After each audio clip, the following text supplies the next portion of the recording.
One final question. Why has there been no response in 18 years to two recommendations made in 1991 by the NHMRC?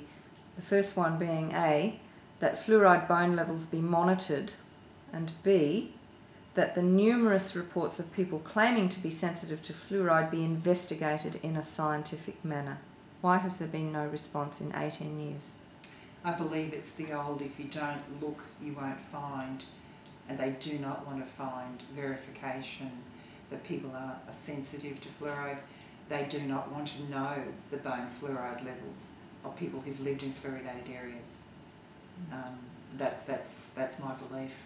Have there been any reports done on bone density or what happens to bones with the impact of fluoride? None that we can find, not with the concentration, accumulation of fluoride. There are studies overseas that link increased rates of hip fractures to ingestion of fluoride over many years. There's also reports of osteosarcoma, bone cancer. There's one very good study that was released a couple of years ago. Who by? Elise Basin, and she's actually a dentist.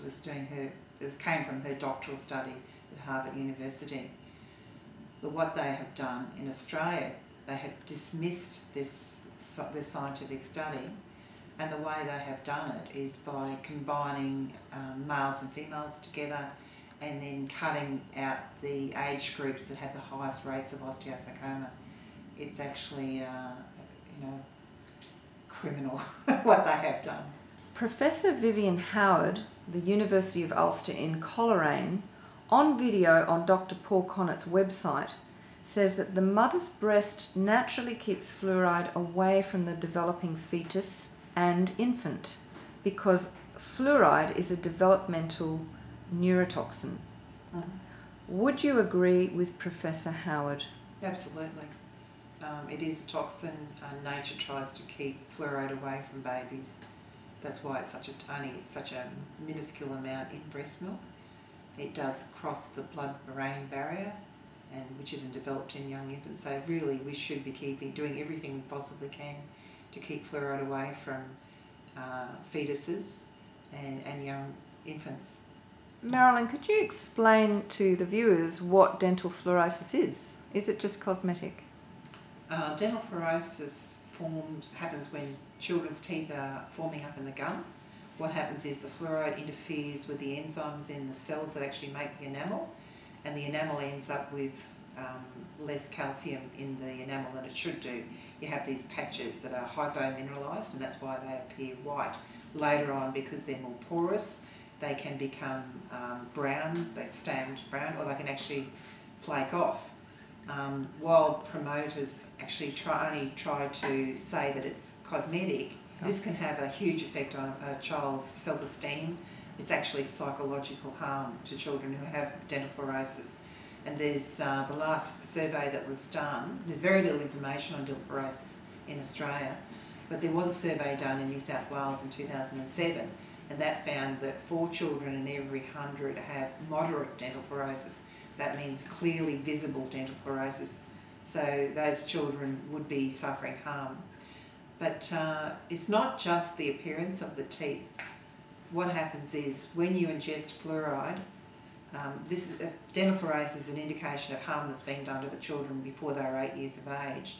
But what's happening all the time is when you're ingesting fluoride, you can't get rid of it. You can only excrete 50% of it at the best. And that means the rest of that fluoride is accumulating in your bones. It's very calcium seeking, and it's stored in your bones. Over a long time it can make bones more brittle. It's also stored in the pineal gland in the brain, which produces melatonin for the day-night cycle. So common sense would tell us that if poison is circulating in a child's body, and that can actually damage tooth-forming cells to make fluorosis, surely other harm is likely? That's exactly right. If you can see it in your teeth, your teeth are the windows to your body. What is it doing in the rest of your body? So how would that affect softer tissue organs in the body? Well, it circulates through all your body through your plasma and your blood. So it's touching all parts of your body before it finally lodges in your bones and your tendons and your pineal gland. So what harm is it doing there? We don't know, because there's never been any health and safety studies done. We don't know the rates of hip fractures in fluoridated areas compared to non-fluoridated areas in Australia.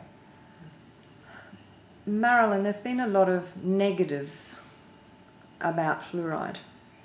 How can we turn this around and make this into a positive for all that are ingesting fluoride right now? What would you say to professionals, scientists and politicians, along with the viewing public? What would you perhaps, how could we make this into something positive? I think there are so many people out there who are now becoming aware of the harm of water fluoridation. They know it doesn't work, they know it's unscientific, but it's difficult for people to stand up.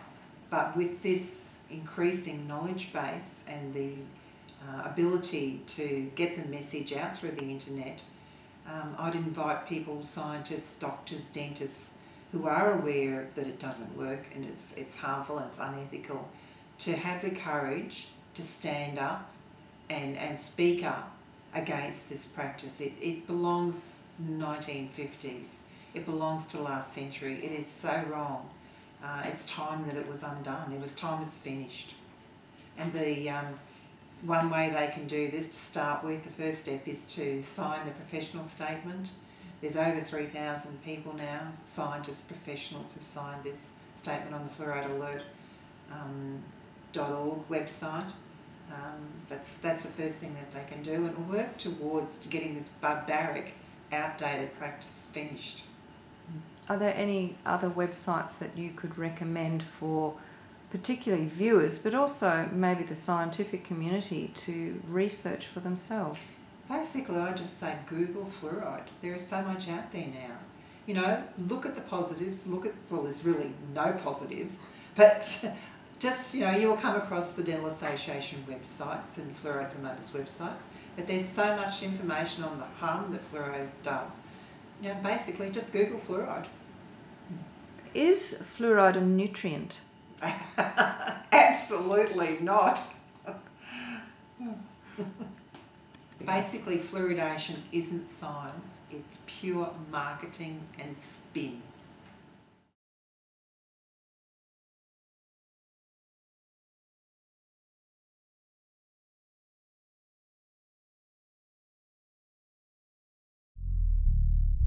Basically, fluoridation isn't science, it's pure marketing and spin.